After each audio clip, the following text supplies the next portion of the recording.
क्या आप लोगों ने भी 12th पीसीबी से किया है and you are looking for a course जिसके अंदर आप लोगों की मंथली सैलरी 1 लाख से लेके 2 और 3 लाख तक हो सकती है? Can you imagine that? Exactly, you heard me correct. This is the only course. इस वीडियो के अंदर मैं आज आपको एक ऐसे कोर्स के बारे में, ऐसे एंट्रेंस एग्जाम के बारे में बताने वाली हूँ जो एंट्रेंस एग्जाम आप जस्ट फिनिशिंग योर 12th, आप 12th फिनिश करने के बाद अपना एंट्रेंस एग्जाम देंगे and just finishing your entrance exam आपको एक कोर्स करना है जिसके अंदर आपको गारंटेड जॉब मिलेगी ही मिलेगी। बिकॉज सबसे बड़ा हमारे बच्चों के पास ये रहता है कि दी हमें ये पर्टिकुलर कोर्स करना है, क्या इसके अंदर कोई स्कोप है, क्या हमें कोई सैलरी मिल जाएगी, क्या हमारा स्टार्टिंग सैलरी क्या रहेगी, हमें कहाँ पे जॉब मिलेगी, कैसी जॉब मिलेगी। अगर आपके मन में भी ये सारे डाउट्स है तो इस वीडियो को जरूर देखना बिल्कुल एंड तक, सो दैट आप लोगों के जितने भी डाउट्स है, आप लोग एक ड्रॉप स्टूडेंट है पीसी में, आपका अभी तक कोई अच्छा ऑप्शन आपको नहीं मिला है, आप अभी 11th क्लास में है, 12th क्लास में, then this is the correct video जो आज आपकी लाइफ चेंज कर सकती है। So we can say this is the life changing video for all PCB.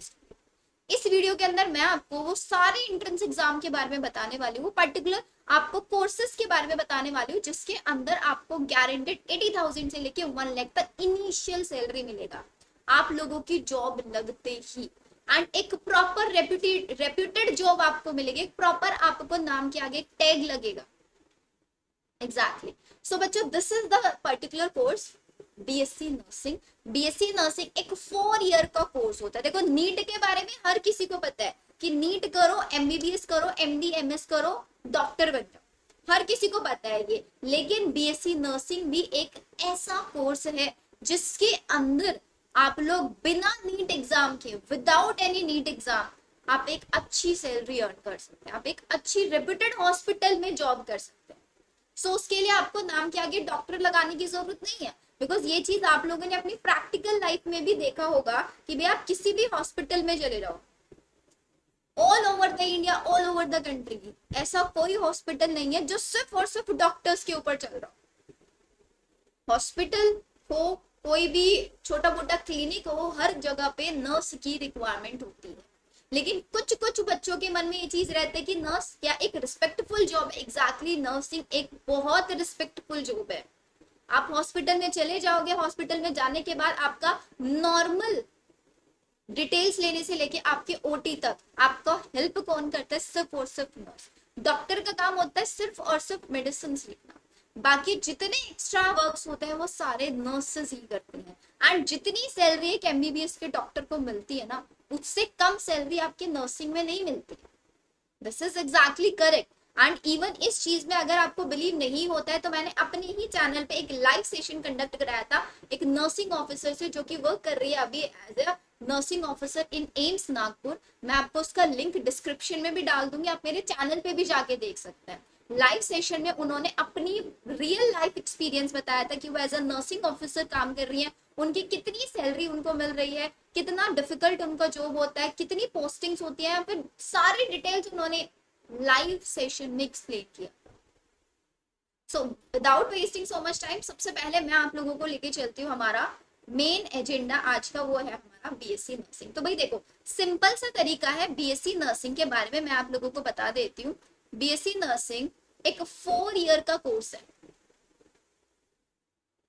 4 साल का कोर्स है ये। एंड इसको just after finishing the 12th के बाद कोई भी बच्चा कर सकता है, बॉयज हो या फिर गर्ल्स। आपका 12th सिर्फ पीसीबी से होना चाहिए। अगर आपने 12th पीसीबी से किया है तो आप बीएससी नर्सिंग कहीं से भी कर सकते हैं। अब नेक्स्ट चीज आ जाती है कि भाई 12th करने के बाद क्या यहाँ पे नीट की जरूरत है?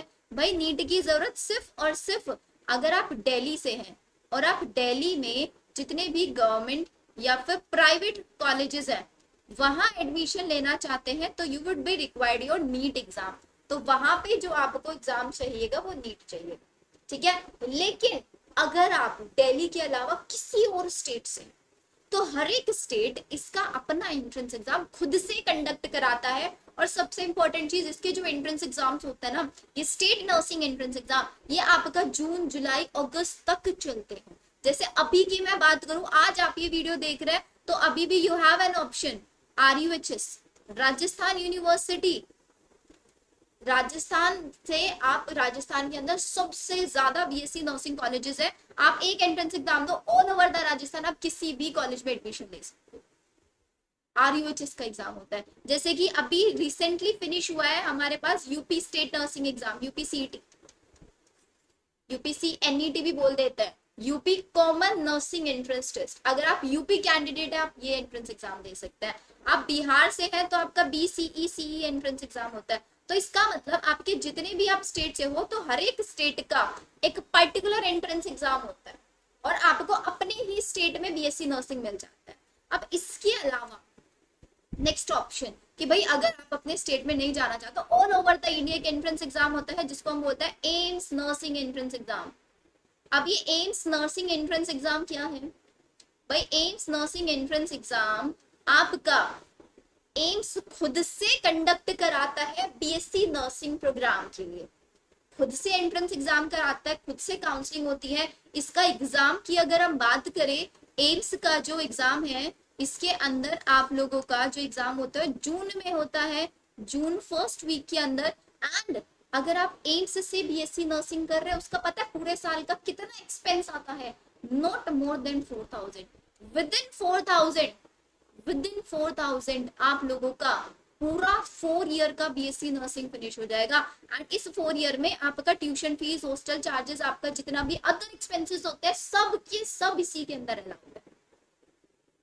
एम्स से नर्सिंग अगर आप लोगों को कर, सिंपली ये बता रही हूँ। एंड एक और चीज भाई, कहीं से भी आप BSc नर्सिंग करो, एनी स्टेट, आप गवर्नमेंट से करो, आप प्राइवेट से करो, बस आपको एक चीज ध्यान रखनी है, आप जहां से भी BSc नर्सिंग कर रहे हैं वो nursing, India nursing council NIC के थ्रू अप्रूव्ड होना चाहिए।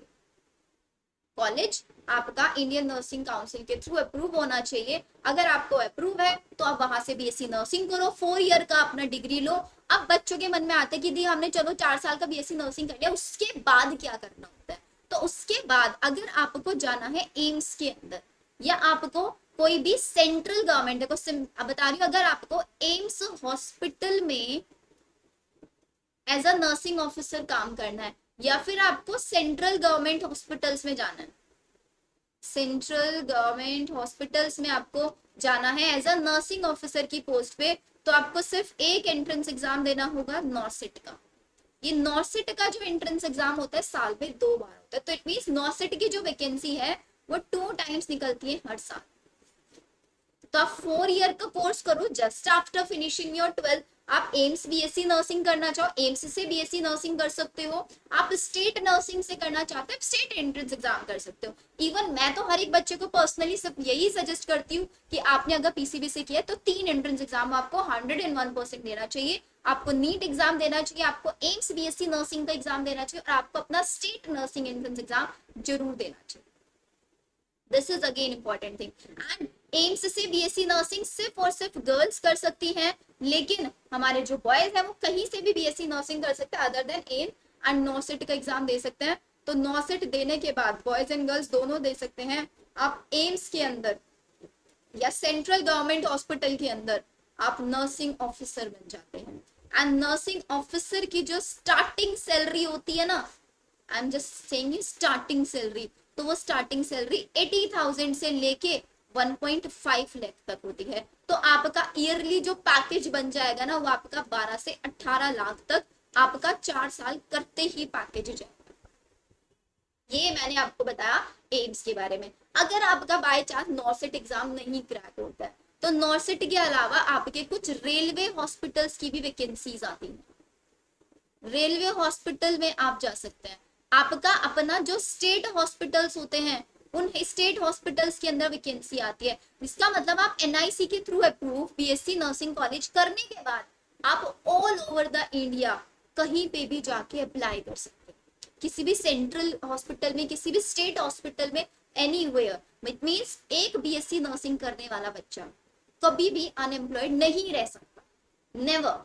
तो ये आपका हुआ, रेलवे हॉस्पिटल से कर सकते हो, स्टेट हॉस्पिटल से कर सकते हो, आप दिल्ली से कर सकते हो, DSSB करके एंट्रेंस एग्जाम होता है। सारी इंफॉर्मेशन आपको मेरे चैनल पे मिल जाएगी। Just you have to subscribe the channel. अगर आज आप चैनल पे नए हो तो चैनल सब्सक्राइब जरूर कर देना, बिकॉज बहुत इंपॉर्टेंट इन्फॉर्मेशन मिले सारे एंट्रेंस एग्जाम के बारे में। काउंसलिंग कैसे होती है, प्रिपरेशन कैसे होता है, कब इनका फॉर्म रिलीज होता है, सारी डिटेल्स आपको हमारे ही चैनल पे मिलने वाली है। एज वेल एज अगर आप एम्स बीएससी नर्सिंग टारगेट करना चाहते हैं, जिसका एंट्रेंस एग्जाम जून में होता है, तो इसके लिए हमने 2025 के लिए ऑलरेडी बैच लॉन्च कर दिया है। अगर आप हमारा 2025 का बैच ज्वाइन करना चाहते हैं, आप ऑनलाइन क्लासेस लेना चाहते हैं यहाँ पे, तो आप डिस्क्रिप्शन में गूगल फॉर्म मैंने दिया हुआ है, एज वेल एज मैं उसको कमेंट सेक्शन में भी पिन कर दूंगी। आप वहां पे जाओ, उस गूगल फॉर्म को फिल करो, तो हमारी टीम आपको रीच आउट करेगी। ये आपका, इसके अलावा एम्स के अलावा आप नीट के लिए प्रिपरेशन करना चाहते हो, आप स्टेट नर्सिंग एंट्रेंस एग्जाम के लिए प्रिपरेशन करना चाहते हो, and you need a complete guidance. Physics हो, केमिस्ट्री हो, बायो हो, तीनों सब्जेक्ट्स के लिए आप लोगों को क्या शेड्यूल फॉलो करना है, क्या आपका टाइम टेबल होना चाहिए, क्या आपको टेस्ट सीरीज चाहिए, वो प्रॉपर मेंटरशिप आपको मिलती है। मेंटरशिप के साथ साथ आप लोगों को यहाँ पे बायोलॉजी की लाइव ऑनलाइन क्लासेस भी प्रोवाइड कराई जाएगी, because I am a biology faculty. So मैं आप लोगों को बायो की लाइव क्लासेस हम यहाँ पे मिलेंगे करेंगे, as well as live classes में ही हम क्वेश्चन प्रैक्टिस करेंगे, तो पूरा बेनिफिट आप लोगों को मिलने वाला है। एंड इनके चार्जेस भी बहुत रिलेवेंट आप लोगों के लिए चार्जेस भी रखे गए। सो आई होप आप लोगों को यहाँ तक चीजें समझ में आई होंगी। अब इसके बाद जो मैं आप लोगों को बताने वाली हूँ वो सुन के आप लोग बहुत खुश हो जाओ। क्या कि भाई अगर आप लोगों ने इंडिया से बीएससी नर्सिंग किया, तो इंडिया से बीएससी नर्सिंग करने के बाद आप अब्रॉड में भी जा सकते हो। एंड इंडिया की कंपैरिजन में अब्रॉड में, इंडिया के अलावा आप कनाडा चले जाओ, ठीक है, आप इंग्लैंड चले जाओ, दुबई चले जाओ। So these are the countries जहां पे आपका बीएससी नर्सिंग की सैलरी सुन के लिटरली खुश होने वाले हो। वहां की जो स्टार्टिंग सैलरी रहती है ना, वो 3 से 4 लाख से लेके 8 से 10 लाख तक रहती है। तो भाई इनका जो ईयरली पैकेज होता है ना, वो 20 लाख से लेके 1 करोड़ तक वेरी करता है। एंड ये मैं आपको ऐसे ही नहीं बता रही हूँ, ये एग्जैक्टली बच्चों से कंफर्म की हुई इंफॉर्मेशन। इफ यू वांट, कोई अब्रॉड में बीएससी नर्सिंग कर रहा है, I can give a live interview आपको यहाँ, सो दैट आप सारी इंफॉर्मेशन जान सकते हैं। अब अब्रॉड से बीएससी नर्सिंग करने के लिए आपको कुछ प्रॉपर एंट्रेंस एग्जाम है वो आपको देने होंगे, उसकी सारी इंफॉर्मेशन। अगर आप अब्रॉड से बीएससी नर्सिंग करना चाहते हैं, आप करोड़ में अर्न करना चाहते हैं just finishing your 12th and 4 साल के अंदर, let me know in the comment section. आपके लिए मैं पूरी प्रॉपर वीडियो बना के लेके। सो आई होप यहाँ तक आप लोगों को चीजें समझ में आई होंगी। मैं एक बार फिर से कंक्लूड कर देती हूँ भाई, इसमें नॉर्मली ये आपको करना है जस्ट फिनिशिंग योर 12th, आपको बीएससी नर्सिंग एंट्रेंस एग्जाम के लिए प्रिपरेशन करना है। अब एक बार थोड़ा सा हम सिलेबस की भी बात कर लेते हैं। तो भाई जो आप नीट के लिए पढ़ते हो ना, नीट के लिए तो प्रिपरेशन हर कोई करता है भाई, 24 लाख बच्चे हैं वहां पे, तो वही सेम सिलेबस आपके हर एक एंट्रेंस एग्जाम का रहता है। And even there are so many entrance exam, जैसे कि आपका आरयूएचएस है जिसके फॉर्म अभी भी है 19 जुलाई तक। तो भाई यहाँ पे तो सिर्फ और सिर्फ 12th का सिलेबस आता है और विद नो नेगेटिव मार्किंग। इसके लिए मैंने ऑलरेडी प्रॉपर वीडियो बनाया हुआ है, इफ यू वांट आप उस वीडियो को भी जाके देख सकते हैं। इसके अलावा और बाकी जितने एंट्रेंस एग्जाम है सब में 11th एंड 12th का एनसीईआरटी बेस्ड सिलेबस रहता है, आपको कुछ एक्स्ट्रा नहीं पढ़ना है। हाँ बस कुछ कुछ एंट्रेंस एग्जाम में जीके पूछी जाती है, कहीं पे नर्सिंग एप्टीट्यूड पूछा जाता है, लेकिन उनका वेटेज बहुत मिनिमम रहता है। प्लस आपको पीवाईक्यूज के थ्रू आप उनमें बहुत इजीली प्रैक्टिस भी कर सकते हो क्वेश्चंस। सो आई होप आप लोगों के लिए वीडियो बेनिफिशियल रहा होगा। एंड आई जस्ट वांट कि आप वीडियो को ज्यादा से ज्यादा शेयर करो अपनी उन सब फ्रेंड्स के साथ जो जस्ट 12th आफ्टर उन्होंने अभी 12th फिनिश किया है पीसीबी से, एंड दे आर लुकिंग कि भाई नीट में तो इतना बड़ा स्कैम हो गया, नीट के अंदर तो 650 स्कोर लाने के बाद भी बच्चों को सीट नहीं मिल रही है। तो क्या उस केस में आपको नीट के लिए ड्रॉप लेना चाहिए? 25 के लिए प्रिपरेशन आपको सिर्फ नीट के लिए करनी चाहिए। नीट के लिए करो, I am not saying NEET के लिए मत करो, बट नीट के साथ साथ अपने ऑप्शन बी भी रखो, ताकि जो 24 में नीट वाले बच्चों के साथ हुआ ना, आपके साथ ना। This is all about today's video. I hope video को अच्छा लगा होगा एंड अब तक आपने वीडियो लाइक भी कर दिया होगा। चैनल सब्सक्राइब जरूर कर देना, बेल आइकन प्रेस करना मत भूलना, सो दैट आपको मेरे आगे आने वाले लेटेस्ट जितनी भी वीडियोस है उनके नोटिफिकेशंस मिलते रहे। सो मिलते हैं हम लोग हमारी नेक्स्ट वीडियो में। Bye everyone.